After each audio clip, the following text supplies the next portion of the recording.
She's depriving the father of custody or even visitation of his flesh and blood, causing untold amounts of trauma and distress, and basically ruining the lives of religious men.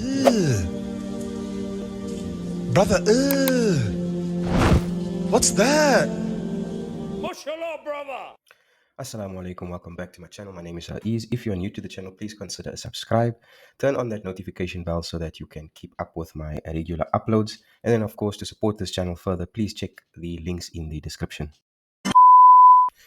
In today's video, I will be reacting to a recent podcast featuring brother Mohammed Hijab and Daniel Haqiqatjou, discussing the controversial topic of Muslim divorce using Western secular divorce and custody law in the family court system.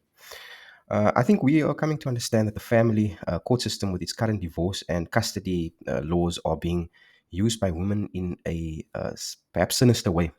And even our Muslim sisters, whether knowingly or not, identify somewhat with this Western court rather than what the Quran and the Sunnah prescribes upon them. And perhaps they are unaware of the wisdoms and justices behind the regulations which Islam prescribes around this matter.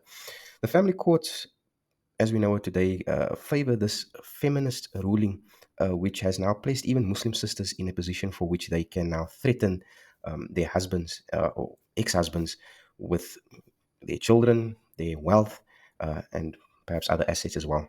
Look, and I acknowledge that it's not all Muslim women who engage with the Western court systems, and I also acknowledge that men aren't all that innocent, in their domestic affairs, especially if he is, abusive, or he's not maintaining his nafaqah, or his maintenance over the family, his wife and his family, and so on. So just to be clear on that.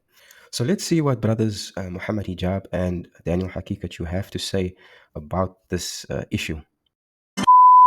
The Muslim women would understand their rights in marriage and their responsibilities. They would have that religious knowledge and they would fear Allah. Just because you're in a marriage and maybe the feminist laws will say that you are entitled to half of your husband's property, that you fear Allah and that you're only going to be entitled to what Allah says that you're entitled to. You're not going to take what the this feminist system will grant you. You're not going to take custody of the children in this unjust way and prevent the father from actually seeing his own children. Yes. But it's non-existent. The level of either the women who, some of them very knowledgeable, maybe you can even call them an alima, is going into the family court system in the US. Yes. And she's extracting things that are not her haqq. She's depriving the father of custody or even visitation of his flesh and blood, causing untold amounts of trauma and distress, and basically ruining the lives of religious men. This is not liberal Muslims who have no connection to deen. These are religious practicing. Unfortunately, that's the scandalous thing about it. I've actually dealt with people come.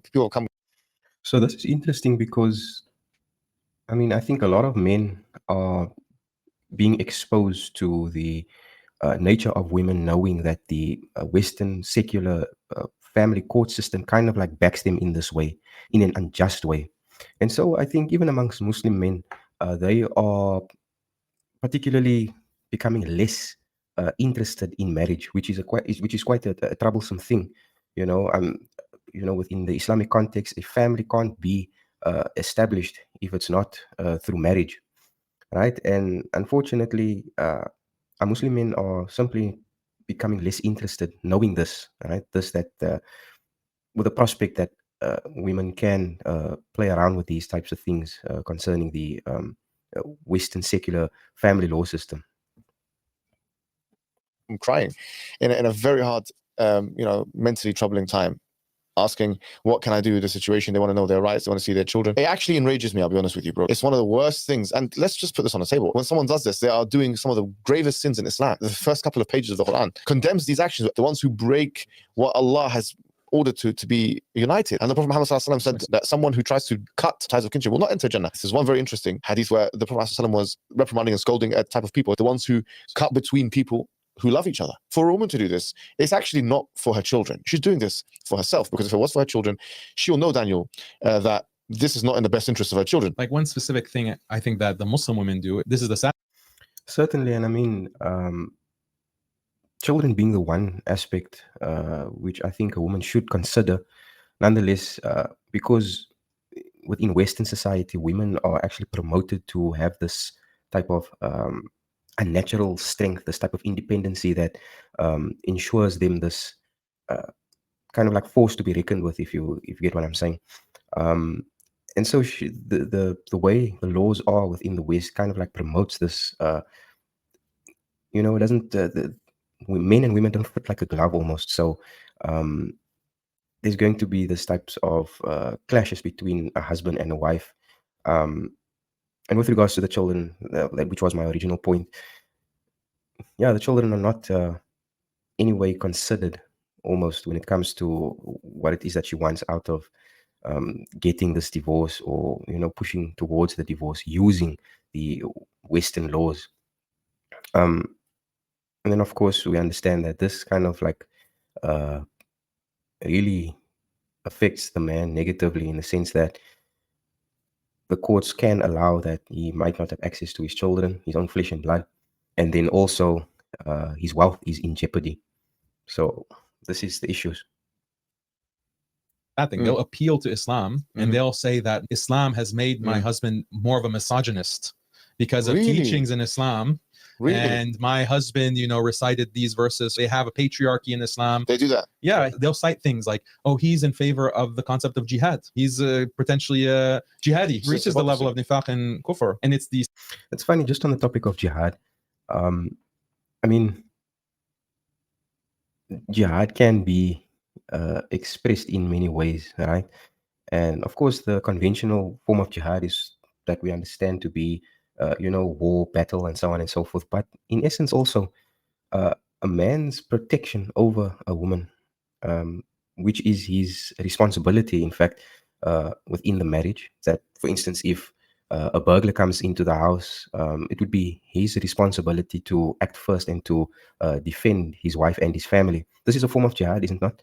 So, I mean, when she, in using this form of like patriarchy, this type of, this type of patriarchy where this is obviously not seen as a good thing in the Western courts, she will incite this type of thing and use it to her advantage, when in actual fact, this is actually what's protecting her, if she really understands what's happening. But of course, I think some women can be conniving in that way. Perhaps they understand what jihad is and what it means in the Western sense, and of course they use this, in a negative way. When it comes to Muslim women, they have been fed this victim narrative. Yes. That they are oppressed by Muslim men. Muslim men are more tough, and the judges in the cases take that into account. Like, oh, he's a Muslim man, he's gonna be. I mean, imagine you being within the Western court, right? Within a court system, as we know it to be, and you come along with your kufi and your long beard and perhaps hairy arms, and then hairy forearms, and be like, defending yourself in the case of what Islam is prescribing, right? I don't think the judges would look at you and be like, okay, this guy has something perhaps good to say, because the typical stereotype, or the typical biases that people have towards Muslims is one thing to consider as well. In favor of wife beating, he's going to be in favor of this and that. So they really milk it even more, the Muslim women, because of this victim narrative and how Islam is patriarchal. So it's actually worse than if you had a secular woman who is going to be, even in a certain sense, more even-handed. I feel like what's happening is there's a comparison happening with a lot of the Muslim women in our societies in the UK and the US, Canada, and other places. And they're thinking, well, these non-Muslim women can do careers and these kind of things and have lived this kind of equal life. And really what's happening is they have a pent-up resentment. And when the divorce happens, she feels like all these concepts of obedience and all those kind of things no longer apply to me. Therefore, what I'm going to do is I'm not only going to take my rights, but I'm going to compensate myself for all of the perceived subjugation that I had throughout the marriage. Because she has that resentment, like, oh, I had to obey you, now I don't have to obey you, religiously or otherwise. I'm going to take my revenge, effectively. I consider it to be treachery to the Muslim community, to Islam, to Allah, His Messenger, to the man, to their own children. That must be described as evil. I will say that, a scorned woman can and probably will seek her revenge in a very sinister way. And I mean, again, I'd say that it's not all women, and of course, not all Muslim women. But and let me say this clearly, that considering a man who is practicing, who does his duties as per what Islam dictates. He performs his salah. He's one who fasts. He's a regular person who goes to the mosque, and so on and so forth. He reads Quran, and he does his duties. He goes out to work, provides. Is needed when protection is needed, and so on. And of course, things happen. Husband and wife have disagreement, and a divorce kind of like comes into the picture. And of course, we understand that women have a tendency to have heightened emotions, and with this emotion, she can sometimes be, a bit out of bound with regards to her responses on certain things, and she can, if scorn, can go to lengths which can damage um, the family setup, even under a divorce setup, right? Can damage the that family in a very harsh way. And then also, like I've mentioned earlier, and what the brothers have said there, that they can really, really ruin the lives of men in terms of his wealth. Again, not seeing his children, and of course, I mean, this is not to say that men don't have emotions. They are susceptible to heartache, depression, and I mean, especially within non-Muslim societies, there is this very dire issue concerning suicide after this type of thing happens. Look, I think it's becoming more evident that for men who is seeking marriage, who wants to get married, should perhaps look at Muslim women who know somewhat about these types of things, and also who perhaps are not only Muslim on the outside, as in how she dresses and how she holds herself and so on, but also these types of perhaps an intellectual frame of mind in terms of how she understands the Sharia, how she understands Quran and Sunnah, and within her own life, should a divorce occur between you, what is the type of steps that she would take in seeing things. And I mean, it's kind of like a, a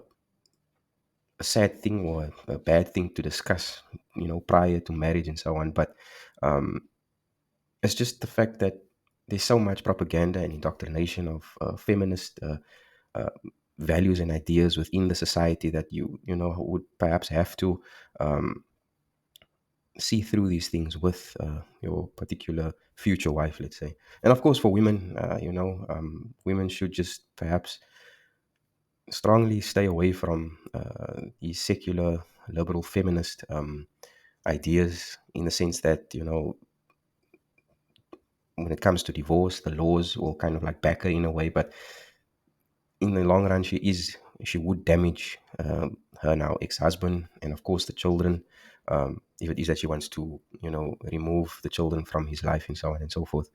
And of course, to take wealth and assets that purely does not belong to her, it's maybe considered stealing if you really think about it. And of course, Allah wouldn't be happy with stealing. So of course, we ask Allah for guidance. We ask Allah to protect us in such troubled times. We seek refuge from the shaitan when dealing with our domestic affairs.